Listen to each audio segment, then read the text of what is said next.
அதிசயங்கள் செய்கிறவர் நம் அருகில் இருக்கிறார். அற்புதங்கள் செய்கிறவர் என்றும் நமக்குள் வசிக்கிறார். வெளிப்படுத்தின விசேஷம் 12ஆம் அதிகாரம் 10ஆம் வசனத்தை வாசி பார்க்கலாம். அப்பொழுது வானத்திலே ஒரு பெரிய சத்தம் உண்டாகி, இப்பொழுது ரட்சிப்பும் வல்லமையும் நமது தேவனுடைய ராஜ்யமும் அவருடைய கிறிஸ்துவின் அதிகாரமும் உண்டாயிருக்கிறது.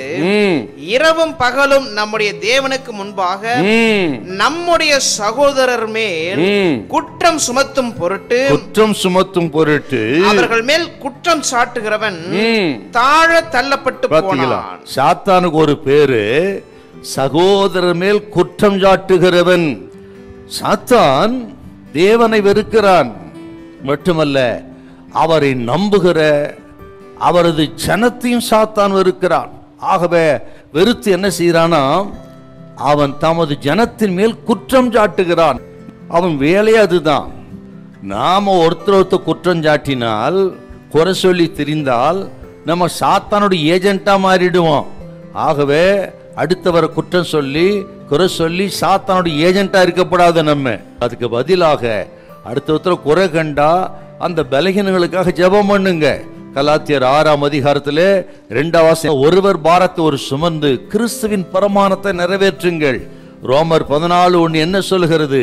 விசுவாசத்தில் பலகீனமானவர்களை சேர்த்துக் கொள்ளுங்கள். இப்படி அருமையானவர்களே, குற்றம் சொல்லாதபடி குறை சொல்லாது பலவீனமானவர்களை சேர்த்துக்கொண்டு ஜெபிங்கள் அவர்களுக்காக. ஆண்டவர் இயேசுவை பாருங்கள், கல்வாரி சிலுவையில அடித்தவர்களை, காரி உமிழ்ந்தவர்களை, தூஷித்து கொண்டே இருக்கிற ஜனங்களுக்காக, பிதாவே இவர்களுக்கு மன்னியும், தாங்கள் செய்கிறது என்னதென்று அறியாதிருக்கிறாள் என்று அவர் பலகீனங்களுக்காக ஜெபித்தார் என்று சொன்னால், அவருடைய பிள்ளைகளாகி நீங்கள் நானும் ஜெபிக்கணும், பலகீனமானவர்களை சேர்த்து கொள்ளணும். குறை சொல்லாம சாத்தானுக்கு ஏஜென்ட்டா மாறாம எல்லாவற்றுக்காக ஜெபம் பண்ணுங்க. கர்த்தர் பெரிய காரியங்களை செய்வார். இப்படி சகோதரர் மேல் குற்றம் சாட்டுகிற சாத்தான் தள்ளப்பட்டான். இப்படி அந்த மத்தியாக நடைபெற்ற யுத்தத்தினாலே, அதுக்கு இடையில தாங்க இந்த வசனத்தை வாசிக்கிறோம். நம்ம உபத்திரவ கால பரிசுத்தவான்கள் சாத்தானை பொல்லாங்கனை ஜெயித்தார்கள். எப்படி 3 ஆயுதங்களை கொண்டு ஜெயித்தார்கள் நம்ம இதை பார்க்கிறோம். என்ன சார் அந்த 3 ஆயுதம்? அந்த யுத்தம் தான் ஆட்டுக்குட்டின் ரத்தத்தினால். அந்த யுத்தத்தின் ஆயுதம் தான் சாட்சியின் வசனம். அந்த யுத்தத்தின் 3வது ஆயுதம் தான் ஜீவனை பாராமல் கிறிஸ்துவுக்கு அர்ப்பணிப்பது. அது அவர்களுக்காக மட்டுமல்ல, நமக்காக சொல்லப்பட்டிருக்கிறது. இந்த 3 ஆயுதங்களை கொண்டு இன்றைக்கு நாம் சாத்தானை ஜெயிக்க முடியும்.